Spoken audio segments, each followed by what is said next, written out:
ಯಾಕೆ ಪದೇ ಪದೇ ನನ್ನ ಹಿಂದೆ ಬಿದ್ದು ಪ್ರಾಣ ಹಿಂಡ್ತೀಯ? ನಾನು ಸಾಯಿಸೋದಕ್ಕ? ನೀವ್ ಸತ್ರೆ ನಾನು ಬದುಕ್ತೀನ ಸುದೇಶ್?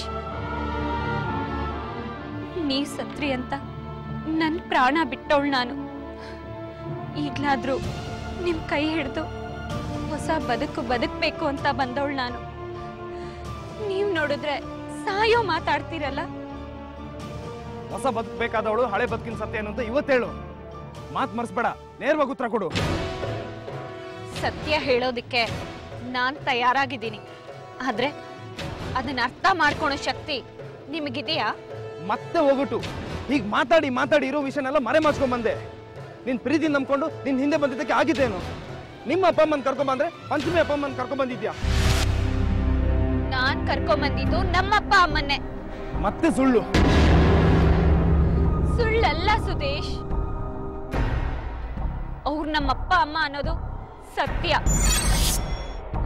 ಇದಕ್ಕೆ ಹೇಳಿದ್ದು ನಾನ್ ಸತ್ಯ ಹೇಳಿದ್ರು ನಿಮ್ಗದನ್ನ ಅರ್ಥ ಮಾಡ್ಕೊಳ್ಳೋ ಶಕ್ತಿ ಇಲ್ಲ ಅಂತ. ಇದನ್ನ ಯಾರು ನಂಬ್ತಾರೆ ಲಕ್ಷ್ಮಿ?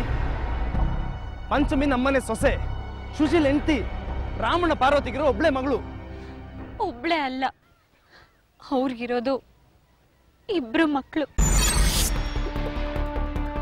ಪಂಚಮಿ ಬೇರೆ ಯಾರು ಅಲ್ಲ, ನನ್ ಸ್ವಂತ ಅಕ್ಕ. ಆದ್ರೆ ಈ ವಿಷಯ ಬೇರೆ ಯಾರಿಗೂ ಗೊತ್ತಿಲ್ಲ. ಮುಚ್ಚು ಬಾಯಿ. ಈಗಾಗಲೇ ನಿನ್ ಪರ ವಹಿಸ್ಕೊಂಡು ನನ್ನ ಮನೆಯಲ್ಲಿ ನನ್ನ ಮರ್ಯಾದೆ ಹಾಳಾಗಿದೆ. ಮತ್ತೆ ಹೊಸ ಕತೆ ಕಟ್ಬೇಡ, ಸಾಕು. ನಿನ್ ಪ್ರೀತಿಗೆ, ನಿನ್ ನೆನಪಿಗೆ, ನಿನ್ ಭೇಟಿಗೆ ದೊಡ್ಡ ಸಲಾಮ್. ದಯವಿಟ್ಟು ನನ್ನ ಮುಂದೆ ಇನ್ನು ಬರೋ ಪ್ರಯತ್ನ ಮಾಡಬೇಡ. ನಾನು ನಿನ್ ಮರಿಬೇಕು. ನೀನು ನನ್ನ ಮರ್ತ್ಬಿಡು.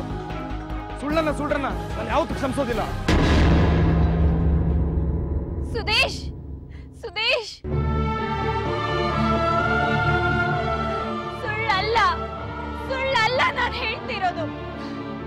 ಅರ್ಥ ಆಗದೆ ಇರೋ ಮಾತುಗಳು ಸುಳ್ಳು ಅಂತ ಅನ್ನೋದಾದ್ರೆ ಈ ಭೂಮಿ ಮೇಲೆ ಎಷ್ಟೊಂದು ಸುಳ್ಳುಗಳಿವೆ. ಅದೆಲ್ಲ ನನ್ನನ್ನು ಬಿಟ್ಟು ಹೋದಾಗೆ ನೀನು ನನ್ನನ್ನು ಬಿಟ್ಟು ಹೋಗಕ್ಕಾಗಲ್ಲ ಸುದೇಶ್, ಆಗಲ್ಲ.